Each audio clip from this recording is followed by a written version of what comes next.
Hey friends, welcome back. It is Beth with Crochet RX, and today I'm supposed to be going over the show recap. If you follow me on Facebook or Instagram, you already know how that went because there was this. Was rude.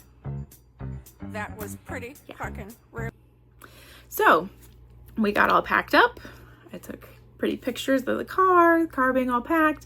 Because it was fairly close to home, given relatively speaking as far as our other shows go, we took two vehicles just so we wouldn't have to Tetris it all into the van. So my husband's truck had the tent, the weights, the chairs, the tables, that kind of stuff. I had all the display and the merchandise. We show up about 5 to 1. Setup is supposed to start at 1. Event is supposed to start at 2. And nobody's there. I walk up to the door of the business. It is dark. Lights are off. I then message the coordinator. Where are we supposed to set up? No answer. A few minutes after 1, she pulls into the parking lot and she's like, bad news. Okay. She's like, the business has called it off. Excuse me?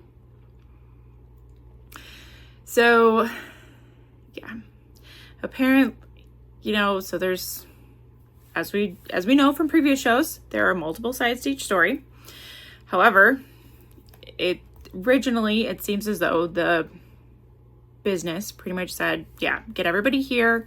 Let's make a big deal out of this with the Chamber of Commerce coming and ribbon cutting, all that stuff. Vendors, food trucks, do it all. And then this morning, all of a sudden, she's like, you can't sell sodas because I sell sodas in my store.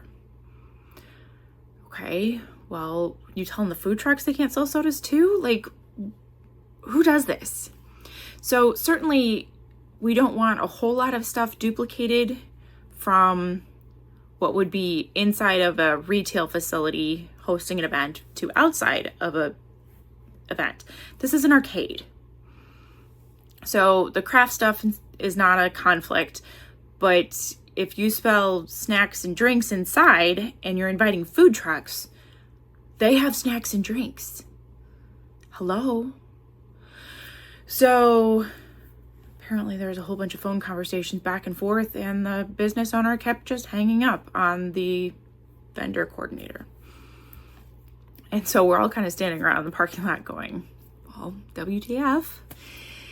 And like, do we just move to the back of the lot? This is a strip mall sort of location. There's plenty of parking. There's plenty of stuff. There's other closed businesses to where there's like vacant stores. There is a huge parking lot. Do we just move to a different end of the parking lot and set up? And as we're just kind of going, well, what do we do? Is there another business that would let us set up in town that we could still maybe make some money today? Because some of us turned down other shows. Some of us drove for quite a while. Some people are an hour away that came to this, and we're given no warning until we show up. So while we are doing this, the business owner then arrives. And it's like, so what's happening? And she's like, well, let's set up. Well, you just told us we weren't. And other businesses have already left. Well, then she starts yelling at the coordinator going, well, why'd you tell them to leave? This wasn't canceled. The lady was crying because she felt so bad. She wasn't going to make this up to send people away. She's running a business herself and trying to figure out what she's going to do. It was just crazy. So then she's arguing with us in the middle of the parking lot. And then she starts going on and on. She's like, I've had COVID and I've had this, but I had a negative test today, so I'm here. I'm like, okay, so what time is the Chamber of Commerce showing up? She's like, they're not. I canceled them. So could you have told any of us any of this? I then find out later that apparently the arcade posted on their Facebook page that they're closed for a week because the family had COVID. And today would have been part of their week of closures. But nobody has talk to us about any of this. So needless to say, I have really bad first experience with this business. Apparently her mom owns the business next to her, so probably not a business I'm going to frequent there either. And then her best friend owns the business on the other side of her. Probably not coming back to that strip mall. So apparently 3 vendors did set up. We then went to the other end of the strip and went through Ollie's. And when we came out, there were 3 tents up. I can't imagine running a business like that.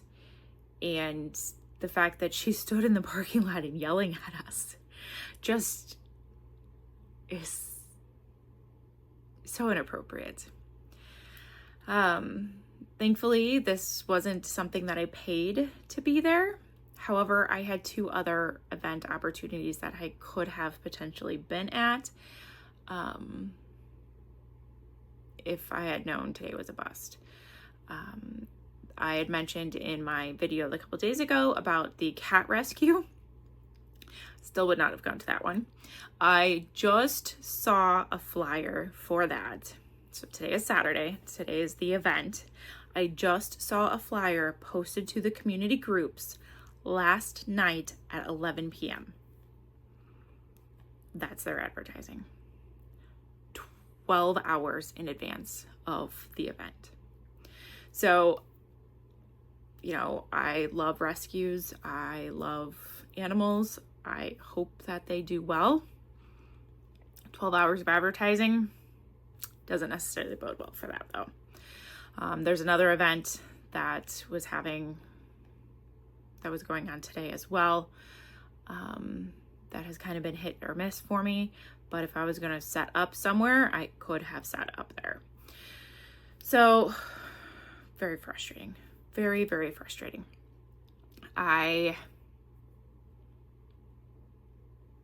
Seriously, this has been my year. This has been my year of events. I can't blame it all on the economy. Today was definitely not economy related to at all because I never even got the chance to have shoppers. This is now the second coordinator who has just gone off the walls. Or not the coordinator, but the business host. So the second, I had the one in the spring who abruptly closed everything, refunded money, and was lying to all the vendors about, no, you're the only one booked, and then 3 of us show up. So it has been a year for events, seriously. On a positive note, while at Ollie's, look what I got. It's Mr. Rogers' Neighborhood. And there's all of the characters. Look at all the puppets. They're so cute. So it says it gives you enough thread to make Mr. Rogers sweater in blue or red. And then you can make all the little things. I have a couple other kits like this. I have a Harry Potter one. I have a Frozen one.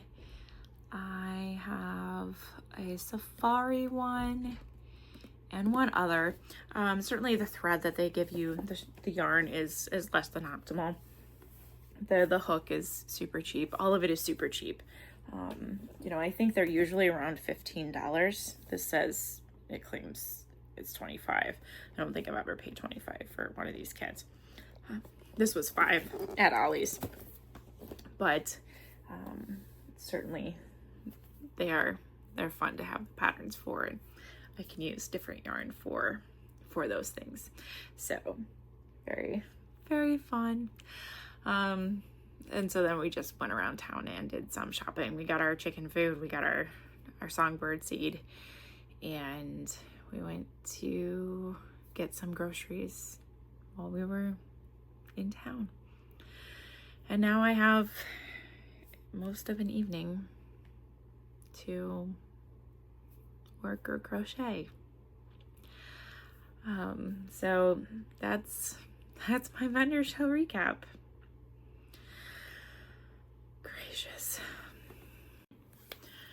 So at this point, our next event is September 20th back in the Raleigh area. So we've got another month before any more shows. I am still selling the raffle tickets for the kids' dance fundraiser. I was really hoping to have a bit more money today to help with some of that. We've got like $1,000 in dance fees that are due before we even talk tuition or costumes or anything else. And now this week we enter the last week of the month, which for work tends to be a little higher stress as I have to close out all my charts and get everything ready to be built out and completed for the end of the month. So with not having any events or not selling any inventory this week that I need to replenish, I don't know how much crocheting I will be doing. My van is full. I really can't carry much more with me. So it's definitely frustrating trying to work through the ebbs and flows of being a small business. If you make more inventory than what you can transport, how do you decide what to bring or what not to bring? Certainly the holiday stuff is easy to decide. It's either a holiday or it's not. But as far as the non-holiday stuff, do you just all of a sudden not bring your loveys to an event? Do you not bring a different line to an event? How do you make room for all of these things? As we look at adding the fall themed and then Christmas holiday themed things back into our display, I don't know where all this is going to go. I have so much inventory. I have a very wide selection. There are a couple of things, my $5, my $8, my $10 things that I make a number of them, like my axolotls, my octopuses, those things that continue to sell consistently for me. They're small. I make a lot of those.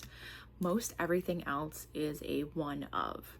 I do not typically make lots and lots of them. Okay, I did make lots of the crocodiles, but really that's still only 3, so it's not lots, and they tend to be in different shades. But for the most part, I make one of each of these things. I don't make 6 flamingos. I make 1. And then when that one sells, I may or may not replenish it. So I have a very wide variety of things, not necessarily a deep inventory. And so it's not just like I take 2 things and I leave the other 4 of that item at home. I get to an event and they're like, hey, do you have elephants? I'm like, no, I left them in the bin at home. So I don't know how to balance that. If I leave something at home, that's the time where somebody's going to ask for it.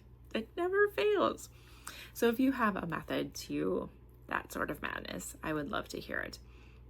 Drop a comment below and let me know how you balance maintaining, your inventory selection as well as room in your vehicle to sit and drive because the seats get full. So that is it. This is not the video I was hoping to produce. The Instagram reel is pretty darn funny. I've loved watching all of those using that audio clip, and I've just never really had a solid good reason to use that audio clip. And today I did. So, dang it. I hope you guys have a good week, and we will talk next time.